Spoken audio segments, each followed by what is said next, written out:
For example, in the US, when you look at categories, you see that casual games actually dominate, right, and provide the highest reach, right, across pretty much across all that formats, with the exception of native, maybe.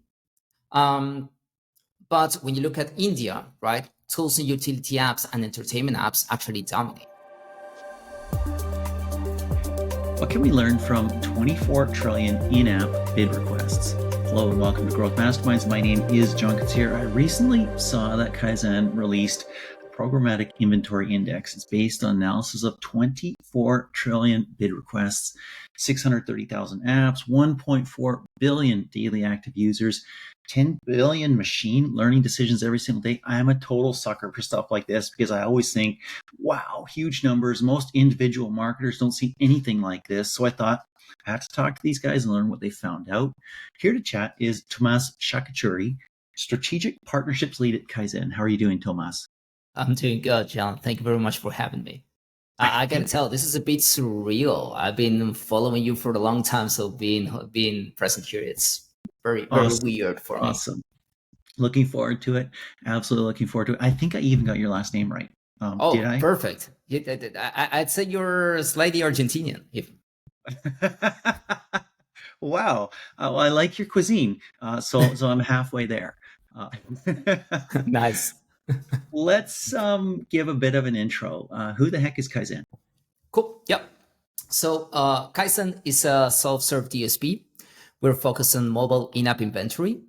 So Kayzen is built on the principles of control, transparency, and performance. And we combine a modular architecture with performance-based algorithms and a fully transparent SaaS pricing model, providing great flexibility for our customers to bring programmatic buying in-house. So usually our customers range from app developers to mobile-focused agencies and mobile-focused commerce brands. And of course, I want to get into the report. I want to dive into all the data and everything, but it begs the question. So I'll ask it right now. Why should marketers bring bidding in-house? Who should do that? What's the advantage? Sure. So when we talk about programmatic in-house, you have two components, right? You have the programmatic component and you have the in-house component. So first of all, about programmatic. Programmatic is a method for buying in-app inventory that guarantees the highest level of transparency and control, while at the same time guaranteeing the same level of reach to all major ad networks combined, right? So that's very important.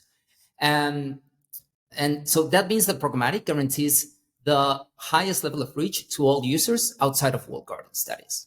And even that statement, maybe in a few years, it's not going to be true because we already see rumors of Twitter opening up their inventory to programmatic. So the reach for programmatic is even expanding.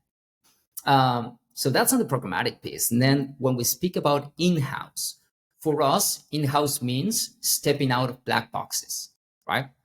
In-house does not necessarily equate to self-serve, right? Because you can do in-house while still having managed service, for example, but rather leveraging a fully transparent solution, both from a data perspective, but also from a pricing perspective, which is really important, while also keeping control over your campaigns and most importantly, your first-party data, right?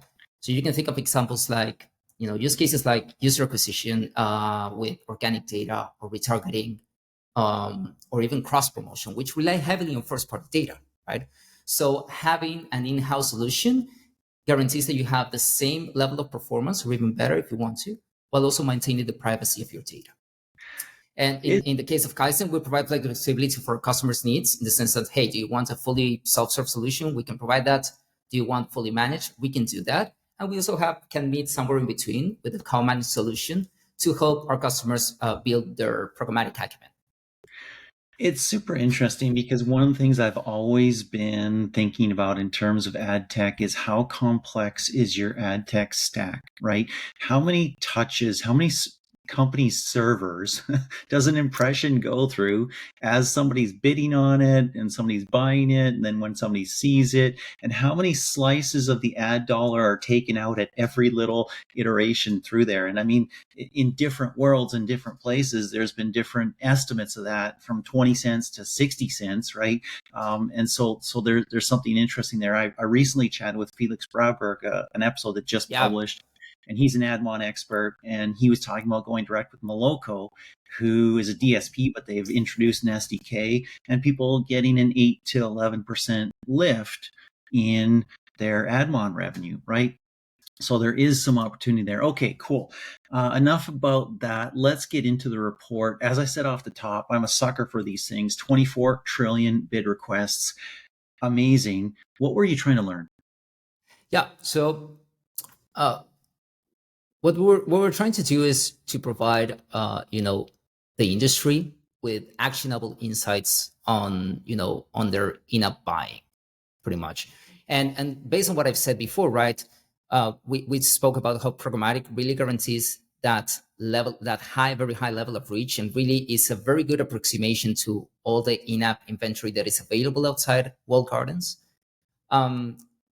Jointly that with the level of transparency that we get on bid request data, we get a lot of signals in terms of the device ID, the app, the ad placement, contextual data around like Wi-Fi network or cellular network, whatever. There's a lot of data available. So we really set out to exploit that data as much as we could to provide actionable insights to the industry. Give us some sense of what ad networks or exchanges all these impressions are coming through. Yeah, sure. So given that we're a programmatic platform, we work exclusively with ad exchanges. Now, some of these ad exchanges are counterparts to ad networks. So, for example, the AppLovin Exchange, the Bungle Exchange, the Digital Turbine Exchange, Unity, Iron Source, Charboost, you name it, we have it pretty much. So we base the data on roughly 15 ad exchanges, data coming from 15 ad exchanges, which pretty much covers the numbers that you gave before, right? 1.4 billion daily active users and so on. Mm-hmm, mm-hmm. Cool. So what was the most surprising thing that you learned? Oh, the most surprising thing. So first of all, I think in a sense, it's very reassuring when you see data kind of confirm your already the conceptions that you had, right? So when you look it's at very comforting, right? I wasn't a it's total very idiot. comforting. Exactly, totally. So for example, when we look at the global numbers, right? You see, for example, that globally around 1 billion of daily active users that we see globally is coming from Android, and around 400,000 are coming from iOS, right? 400 million, I'm guessing. 400 million. Thank you. And really, Android dominates globally, but it's really very much focused on APAC, right? And within APAC, India is super relevant, which is why we did a specific deep dive in India. But also, for example, in Latin America, right?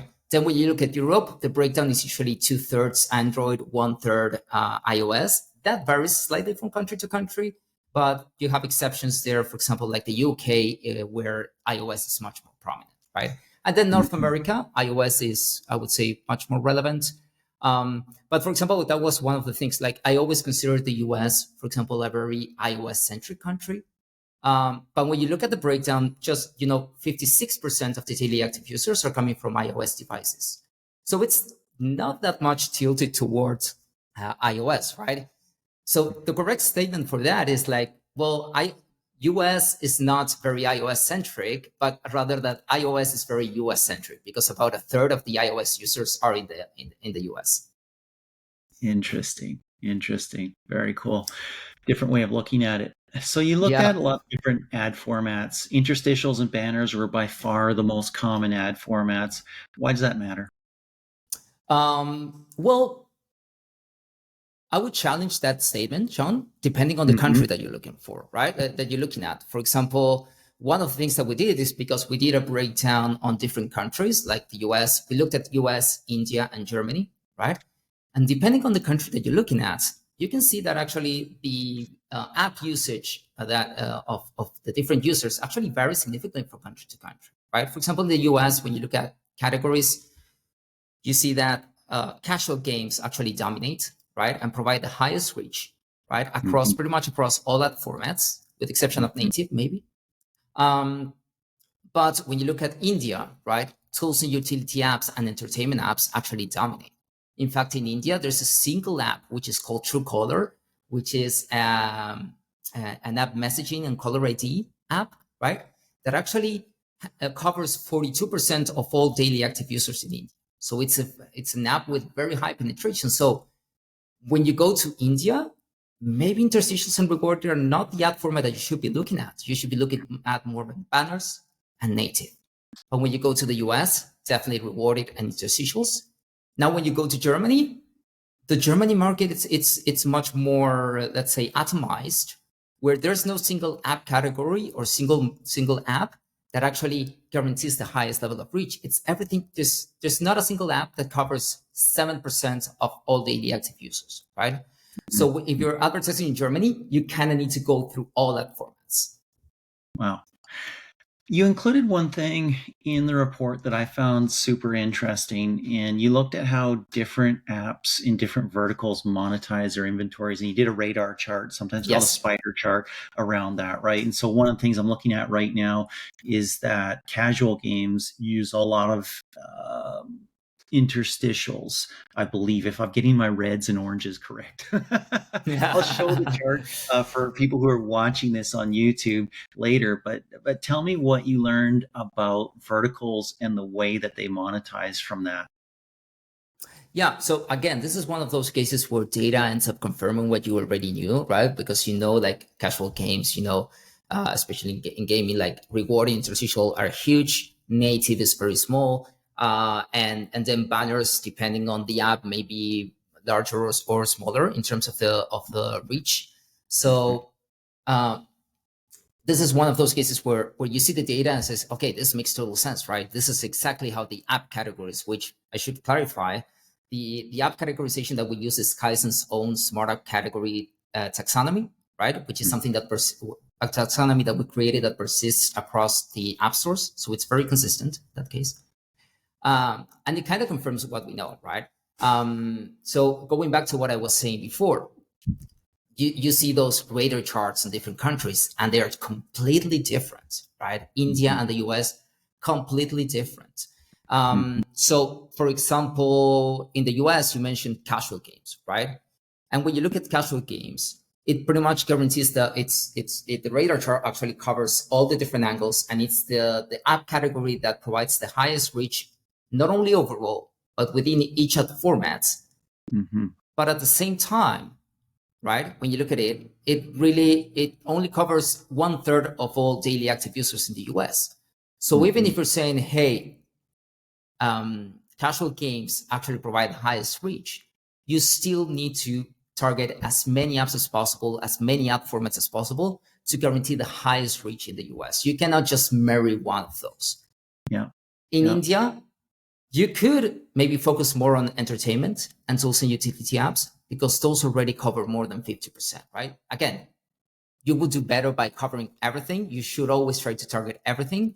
But if you do something more things tailored towards those app categories, you will find a lot of success and a lot of reach there for sure. I'll show those for people watching the video, and it is fascinating to see the different types of monetization and how that changes per country. That matters, of course, for apps that are global or at least significantly multinational. Maybe not so much for people who are targeting specific countries, which is why you did the deep dives. About the US, anything else that you saw that was super interesting, maybe unexpected, didn't confirm a bias? Yeah, I mean, from an app category perspective and an app category reach, so after casual games, you have entertainment apps, right? And within entertainment apps, we are also including sports apps, right? And there's whenever there's a sports season in the US, those start to grow. So, for example, with baseball, for example, the baseball season is on. So those apps, like leveraging those seasonal apps, is key if you want to maximize reach as well. Something similar happens in the US, in India, with the entertainment category as well, which is the second in terms of reach. But here the situation is different. In India, for example, this is driven by the fact that in India, there are a lot of OTT apps, right? And Indian users, instead of watching these OTT apps on their TVs or whatever, they're very used to watching them on mobile devices, right? So they watch streaming apps or whatever on mobile devices. So actually in the entertainment category, like, apps like GeoCinema, like C5, all these different streaming apps, they provide a lot of reach in India for sure. So video, and especially in-stream video in India, is super relevant. Interesting. I see you've also got like Truecaller as one of the top DAU apps there. Caller ID and Blog, VidMate. I didn't even know VidMate, but that sounds entertainment-ish, and being pretty high as well. Yeah, VidMate is more of a video player app, which, if I'm not mistaken, it's not even available on the. I don't think it's available on the Google Play Store, because I think it allows you to, for example, download YouTube videos and stuff like that. So again, India is a country where mobile usage for video watching and everything is huge. That sounds really interesting, because you got average DAUs for VidMate at almost 54 million here. And for an app that's not even available on Google Play, that's really impressive. I remember looking at India a while ago and seeing that it's a very interesting market, because you have a lot of phones that maybe aren't the newest and have the most capacity. So you'd have installs from people who would just get them off of somebody else via an SD card or something like that, or plugging in, and you get lots of installs, uninstalls, installs, uninstalls, installs, uninstalls from the same app multiple times, because people were switching what they could fit in their storage space. I don't know if that's true anymore. Yeah, no, that's also the case. I mean, when you look at, for example, if you look at India and you look at the breakdown between OSs, you see that Android is huge in India, covering more than 90%, right? So Android is the main device operating system in India. But what's interesting with Android is, like, usually the devices that you see there are not necessarily, flagship devices, but are actually the lower end devices. Mm-hmm. So when you look at, for example, one of the things that we look at also in the index has to do with market price data, right? So we look at price distribution data on the index. And when you start comparing, for example, on the different app formats, Android versus iOS in India, you see that iOS is more expensive than Android, right? Even though, like, Android is the most prominent. And our hypothesis there is that probably that has to do with the fact that, iOS users are probably associated with a higher purchasing power, right? Mm-hmm. So that's why marketers are paying more for those impressions coming from iOS devices. Also interesting about India, and this will be in an upcoming UA, user acquisition trends report, that we're releasing shortly. There's actually, and this is just tracking actual paid installs, there's a significant acceleration in iOS paid installs in India in the past couple quarters, which is quite interesting. That's just singular data, and that report will be coming out. It might be out by the time that this goes live, I don't know. Maybe let's hit Germany. You hit Germany as another country you did a deep dive in, and you said that one was different again, right? What did you learn specifically about Germany? So Germany users are very much concerned about the weather, because you see a lot of weather apps amongst, like, those apps that actually provide the highest reach, right? So Weather Online, or the Weather Channel, and all these different weather apps. So there's a lot of that. As I mentioned before, there's no single app wins all in Germany when it comes to user reach. So and same can be said about app categories. So it varies very much. So you kind of need to target everything in Germany to guarantee the highest reach. When it comes to, for example, market prices, what we see, it's a similar behavior to what we see in the US, where iOS is consistently more expensive than Android, right? Especially on high impact formats like rewarded and interstitials. But when it comes to Android, it's Android. Sorry, when it comes to low impact formats like banners and native, Android becomes more expensive, right? People are paying higher CPMs for Android inventory all across the distribution curve. Now, when we compare, for example, Germany versus the US on these low impact formats, actually German marketers that are advertising in Germany are paying more for low impact formats like banners and native in Android than they are in the US, for example. And US is usually like the most expensive market out there. but that is not the case in Germany But with that Android. makes sense. But that makes sense because Germany is a high value market, and people who are buying Android there are probably buying high value, high dollar cost devices, and they have a lot of buying power, and so they spend money in apps and they buy things and everything. So it's a different world where sometimes you think iOS always more expensive, Android always cheaper. Not necessarily true. I mean, also the most expensive phone you can get right now, isn't that a foldable Samsung, which is like Yeah, 2,000 US dollars, which yeah, is more exactly. expensive than the most expensive iPhone you can get, I think. Cool. I want Yeah, to hit. there's a bit of a price cap on iOS, right? But in Android, it seems like they can go as expensive as possible because they have so many iterations of different devices and so on. So there's Right, no limit to how much they can charge, right? right. No limit. Okay, wow. We'll see. I want to hit scan because you also looked at SKAD network, which is of course interesting right now, right? It was we're going through this longest ever transition from scan 3 to scan 4, going on a year plus 18 months or more, and we're still working on it. Had some setbacks in that. We're going forward. But you looked at scan support. SKAD network support currently sits at 85% of all iOS bid requests is what you've got. Correct. That's interesting. Also, you looked at IDFA availability. What'd you learn?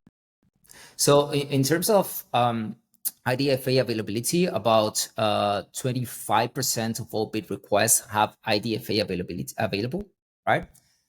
So remember, like IDFA availability and SCAD network support are actually independent. So you could have bid requests that where IDFA is available because the user opted in, but scan support is there as well, right? So you can run like deterministic attribution there, or you can or and you can run SKAD network attribution. Mhm. One other thing that, for example, we look at is the support for IDFV, right? So which is the ID for vendors, right? Which is an ID that persists within the same app publisher, but does not persist across publishers, right? So it allows to identify users within a single publisher, but not across publishers. And that's, for example, a very useful signal in terms of programmatic, because that, when IDFA is missing, you can use that, for example, for frequency capping, right? To say, well, I want to show us this many ads to this user in this amount of time, right? And what we see there is that IDFE is available on, for example, on non-IDFA inventory, it's available on 75% of those bid requests, whereas it's only available on 39% of IDFA traffic, right? So it's actually useful that it's quite the coverage of IDFA is quite high on non-IDFA inventory, because it allows you to do things like frequency capping. Super interesting. Yeah. Of course, got to be careful about that in France, where that has been the result of recent legislative action, and saying that that is an identifier that you cannot use for any non-approved uses. I've got to check into the details of that. I looked at that like a month ago. But anyways, if you are using IDP, take a look at that as well. So super cool report. Where can people get it? So they can go into, so we've been distributing. So if you go actually on our LinkedIn page, you're going to see probably a post about it of us promoting the index, that's for sure. But they can also go into Kayzen.io. They can go into the report section, and you can find there you can find our previous iterations for the index, but you can find the latest iteration, the 2023. You just download it. It's free.